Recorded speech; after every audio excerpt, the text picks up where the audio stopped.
High friends, welcome to Kiruthika சமையல் vlogs. இன்றைக்கி பார்த்தீங்கன்னா இன்றைக்கி ஒரு அருமையான பேச்சுலர் ரெசிபியில் என்ன பார்க்க போகிறோன்னு பார்த்தீங்கன்னா தொகையல் தான், புதினா தொகையல் தான். ரொம்ப ஈஸியாக சிம்பிளாக செஞ்சிடலாம்.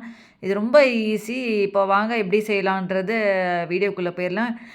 சேனல் இப்போ தான் ஃபஸ்ட் டைம் பண்ணி சப்ஸ்கிரைப் பண்ணிட்டு ப்ரெஸ் பண்ணிட்டு பக்கத்தில் இருக்கிற பெல் பட்டன் ப்ரெஸ் பண்ணி நான் போடுற வீடியோ நோட்டிஃபிகேஷன் வரும். இப்போ வாங்க வீடியோக்குள்ளே போயிடலாம். ஃபஸ்ட்டு ஒரு பேனில் நான் கொஞ்சமாக எண்ணெய் வச்சுருக்கேன்.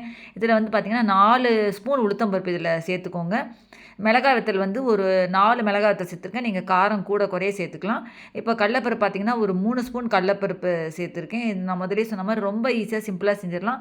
இப்போ புளி பார்த்தீங்கன்னா ஒரு கொஞ்சோண்டு ஒரு நெல்லிக்காய் சைஸ் அளவு புளி சேர்த்துருக்கேன். நல்லா சேர்த்துட்டு இதை நல்லா வறுத்து விட்டுக்கோங்க. அடுப்பை மீடியம் சைஸ்லேயே வச்சுக்கோங்க. இதை நீங்கள் நெய் போட்டு இல்லை நல்லெண்ணெய் ஊற்றி கூட நீங்கள் இந்த சாதத்தில் போட்டு பிசின் சாப்பிட்டிங்கன்னா ரொம்ப டேஸ்ட்டாக நல்லாயிருக்கும். ஈஸியாகவும் செஞ்சிடலாம் இந்த தொகையில் பார்த்தீங்கன்னா உங்களுக்கு. இப்போ இதில் கொஞ்சமாக பெருங்காயம் சேர்த்துக்கோங்க. வேறு என்ன ரெசிபி என்னன்னு கமெண்ட் பாக்ஸில் சொல்லுங்கள்.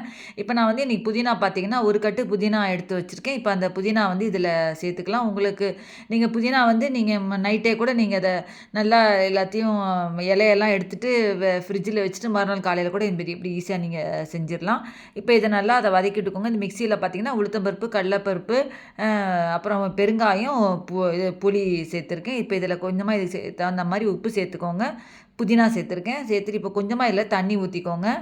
இப்போ இதை தண்ணி ஊற்றி இதை அரைச்சி எடுத்துகிட்டு வந்துட்டோம்னா ஒரு அருமையான ஒரு புதினா தொகையல் ரொம்ப ஈஸியாக சிம்பிளாக ஒரு பேச்சுலர் ரெசிபி ரெடி ஆகிடுச்சு பாருங்கள். அவ்வளோதான் ஃப்ரெண்ட்ஸ். இந்த வீடியோ உங்களுக்கு பிடிச்சிருந்தா லைக் பண்ணி சப்போர்ட் பண்ணுங்கள். தேங்க்ஸ் ஃபார் வாட்சிங்.